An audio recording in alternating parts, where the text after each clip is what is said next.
घर फूटे गवार लूटे, ये कहावत खेसारी लाल यादव के ऊपर में बिल्कुल परफेक्ट बैठ रहा है, क्योंकि उनके ऊपर में कटाक्ष कर रहे हैं, उनके ऊपर में आरोप लगा रहे हैं और उनका मजाक भी बना रहे हैं। सबसे पहले नाम आता है वीआईपी विजेंद्र सिंह का। उन्होंने डायरेक्ट खेसारी लाल यादव के टीम के ऊपर में ही आरोप लगाया है कि उन्होंने दलाली खाकर खेसारी लाल यादव को फंसा दिया। फिलहाल ये मामला चल ही रहा था, फिर उनके एक और करीबी पवन पांडे जो उनके मित्र भी हैं, उन्होंने भी उनके ऊपर में मजे लेने के लिए एक पोस्ट किया और लिखा, जिसे कोई सुधार नहीं सकता है उसे वक्त सुधार देता है। ये पवन पांडे ने इंस्टाग्राम पर ट्वीट किया है। उनके मन में खेसारी लाल यादव के ऊपर में कितनी खटास है, आप सोचिए। नमस्कार दोस्तों, मैं जीत आर्या और आप सभी देख रहे हैं भोजपुरी मर्चा। फ्रेंड्स, ये मर्चा खाए वाला ना हा और रगड़े वाला हा। तो कुछ दिन से खेसारी लाल यादव के और ग्लोबल म्यूजिक जंक्शन के जो मामला चला था ओकरा बारे में आप सभी अच्छी तरह जानते हैं, जानत वाला लोग।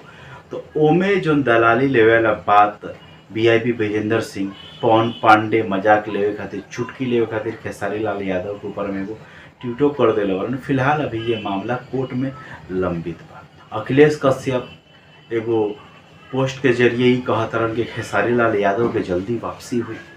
अभी देखे के रही कि वापसी कब तक होता, काहे कि बहुत आदमी जो बा उनकर करीबी ही उनके मजाक के पात्र बनिले बा और दोसर केहू नहीं के बने, या तो खुद वो अपना आप के मजाक के पात्र बनिले बारा। और बहुत सारा जो उनकर क्रिटिक्स बारा सन और खुद खेसारी लाल यादव भी डायरेक्टली ये आरोप लगावता रहा कि हमारा ना गावे से केकरा फायदा मिली। तो जग जाहिर बा, सब केहू जानत ही खेसारी लाल यादव बात बोल ले रहा। तो उनका डायरेक्ट इशारा पवन सिंह के तरफ में बा और उनकर जो क्रिटिक्स बारा सन खेसारी लाल यादव के, वो यहाँ तक आरोप लगावता रहा कि ई भाईचारा सिर्फ नाम के बा। अगर पवन सिंह चाहतन तो एक बार इस मामला में फ़ोन करके जनतन, चाहे एक वीडियो बनतन, लाइव होतन, बोलतन इस मैटर के बारे में।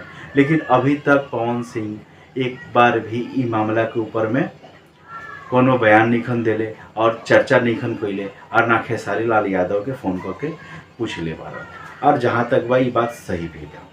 फिलहाल मामला अभी कोर्ट में बा, ये देखे के रही कि मामला कितना दिन तक चलता और कब तक एक फैसला आई।